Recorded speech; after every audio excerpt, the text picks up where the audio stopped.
You want to throw this in hard, ain't you? I can tell by looking at your face. Football time is here, it is, and what? We have got the best players on the field for all the appetizers we do to make you the hit of the tailgate time or any party you ever been to. Gonna score a touchdown.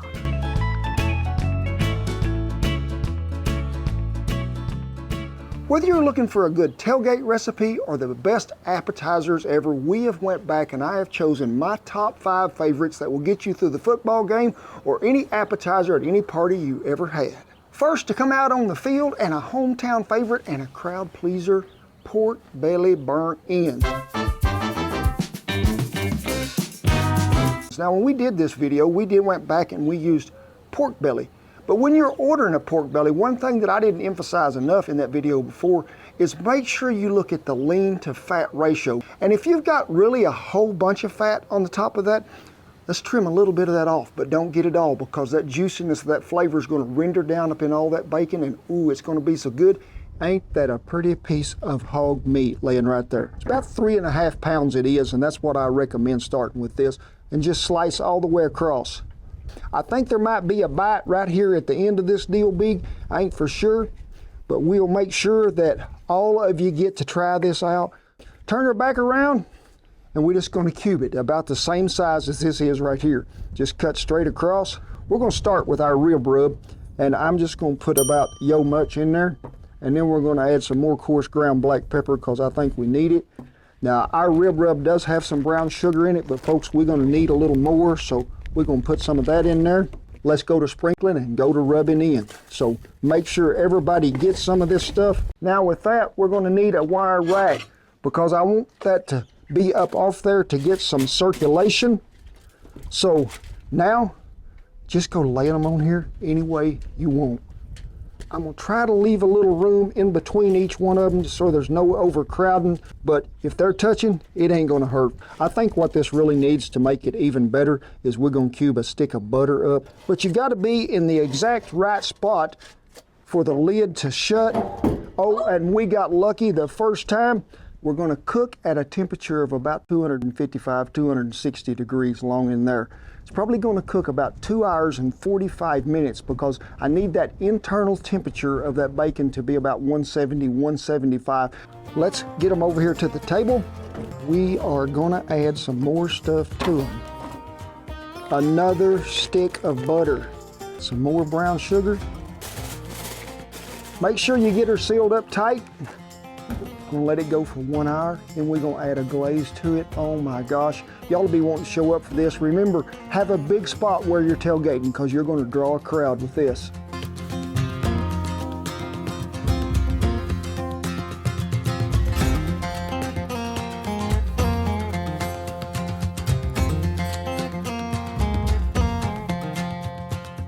We're going north of the border with this new take on cheese fries, Poutine.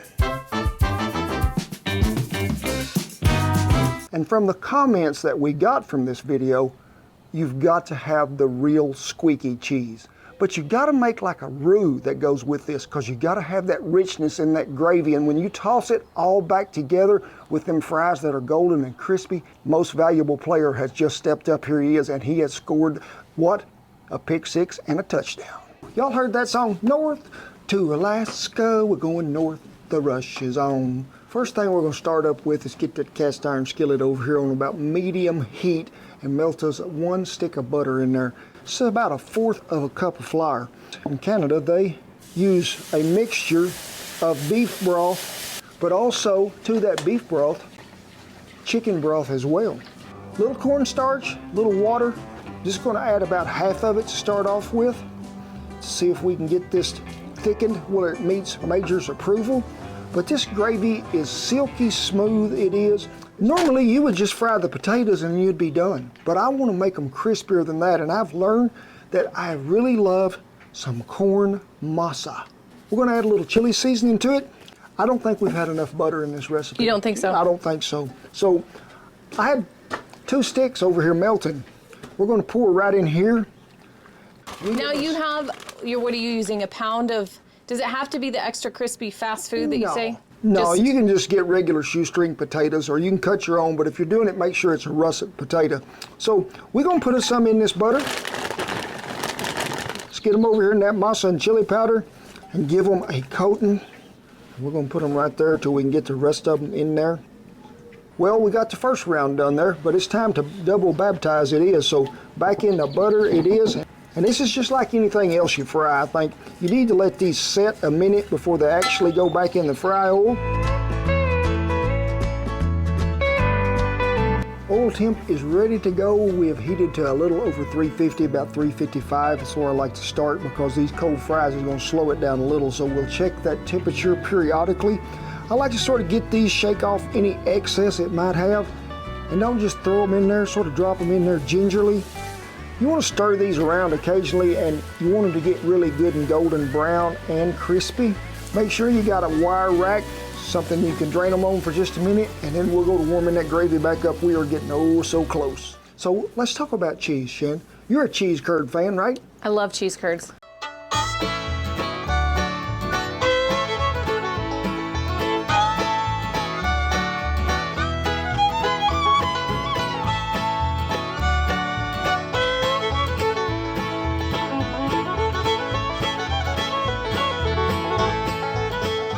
Next up, the #1 adult candy that's ever been invented. What are we talking about? Candied bacon.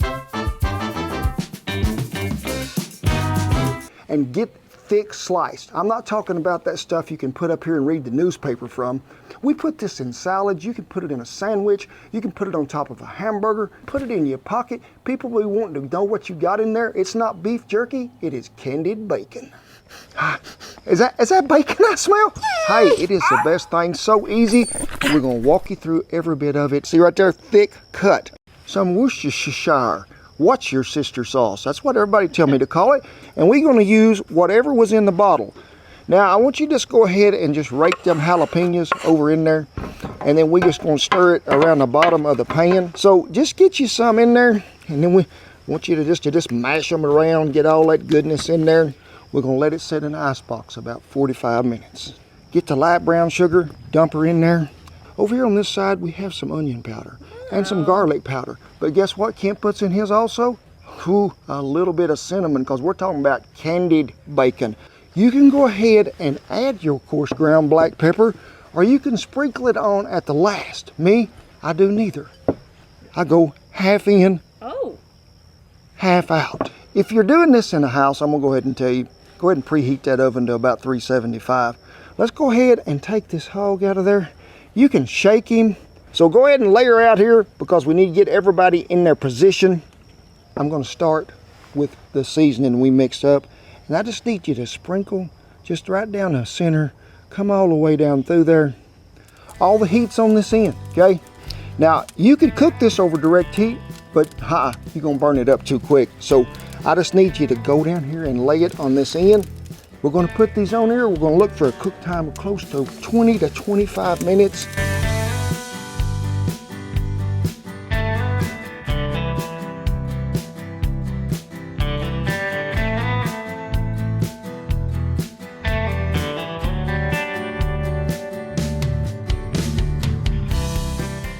The bacon is about to be served. We have bacon. Sade, look like you're right there. And here is the duker. Where's my little favorite major? Mage.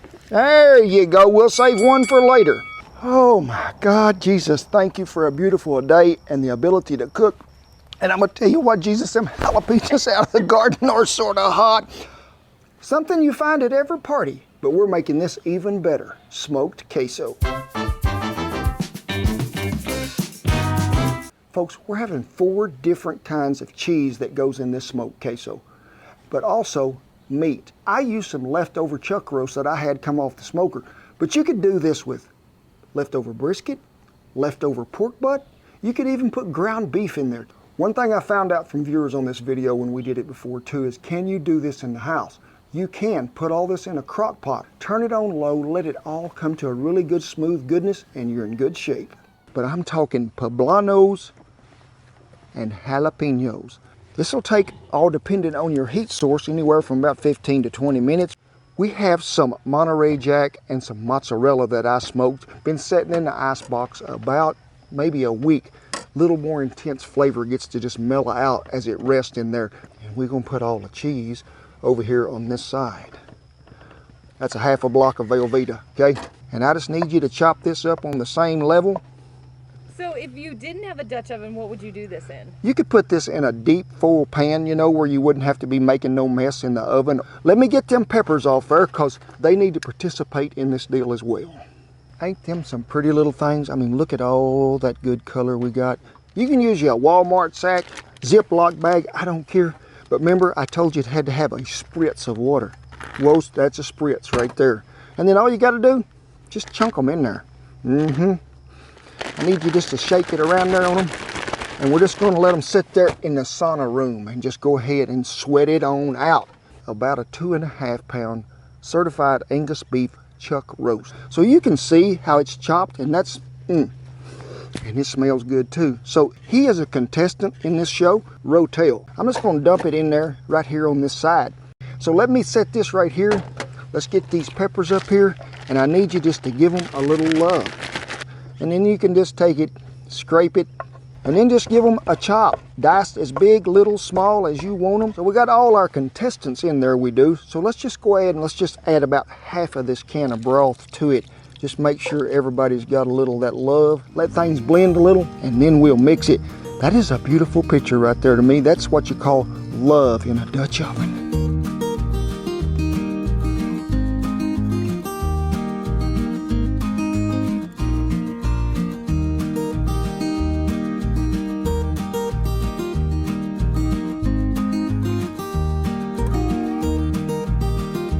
That chip, it is so good it nearly breaks the chip off.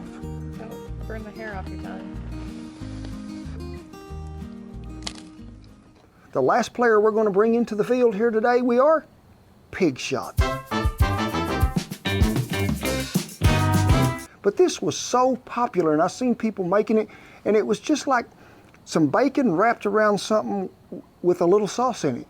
And that's not what we're talking about, folks. You know me, if I'm going to do something, we're going to add some meat in there. Now, I used a kielbasa, skinless Polish sausage, I did. But you could do this with bratwurst that you've cooked on the smoker before and warmed up.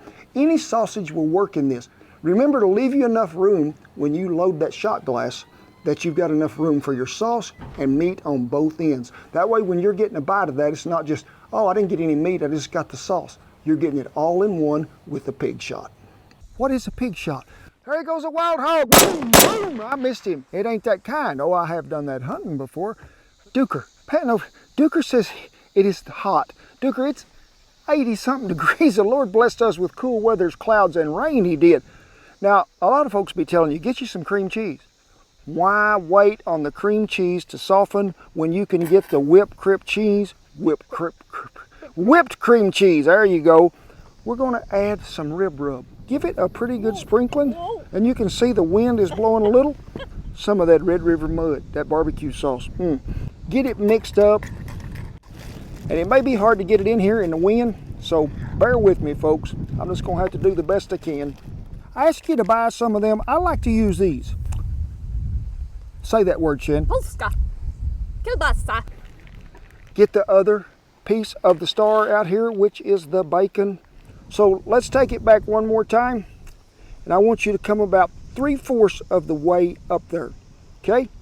Just set him right there, and don't think that's all, because hey, we got another trick we're going to show you here in just a second. So I want you to come back in there and just cut right in half, and we're going to go ahead and assemble this one so you don't get lost. Start on your bacon on one end, like so, and flush with the corner, and then I just want you to roll. Now, a lot of these people will be cutting the bacon to where it just comes out one wrap. No, you don't want to short yourself on the bacon. And I can tell you, when it's a little warm and the bacon's a little greasy, this is sort of like a slip and slide that's got some WD-40 on it. Take your toothpick, come to the bottom of that bacon, and go ahead and let's fasten that through the bottom layer. Next comes this beautiful fruit here called a jalapeno.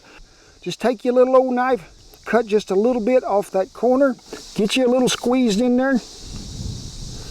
Take you a little dab of jalapeno, mash him right down in there. Load the shot again, push him right down on in there. You want to try to get him everything mashed in there really well. And what? We'll come right back with just a little bit of this right here. You don't want to overload it because that stuff will come out of there. Come back to your jalapeno. Cut him right here. Push him right down there in the top. Folks, we have a pig shot that is worthy of being called a pig shot.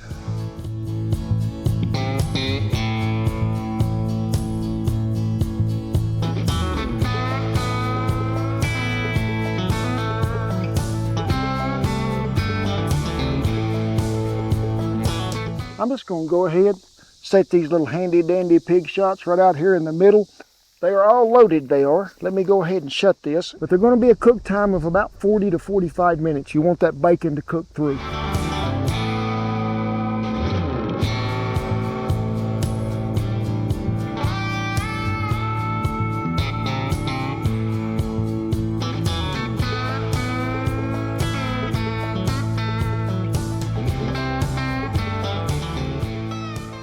Well, I hope this gave you some ideas about whether you're tailgating or just serving the best appetizers ever there at home. But remember, all these recipes will be listed down there in little links below. Don't forget to comment on who you be rooting for at the football game, because we have sort of a divided house here.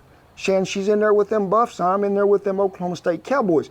But it is with great pride, honor, and privilege that I tip my hat to all the servicemen and women and all the veterans that have kept that old flag a-flying. Get on up in here quick, because we're fitting to make a handoff. We're going to score a touchdown, give you a big hug, celebrate at the goal line. Yes, we are. God bless you, each and every one, and I'll see you down the tailgate trail. This is a very unique take on cheese fries, and it comes from our friends up there in Canada. Canada, whoa. We're going north of the butter on this new take of cheese fry. What? We're going north of the butter? Yeah. But you could do this with, this. You don't throw a pass like a kickoff, where it's like this. I play football. You throw it like this. You want to do it.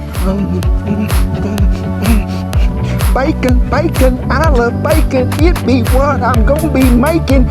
Do the waltzing round. Do the little, what you call it, to the pit barrel.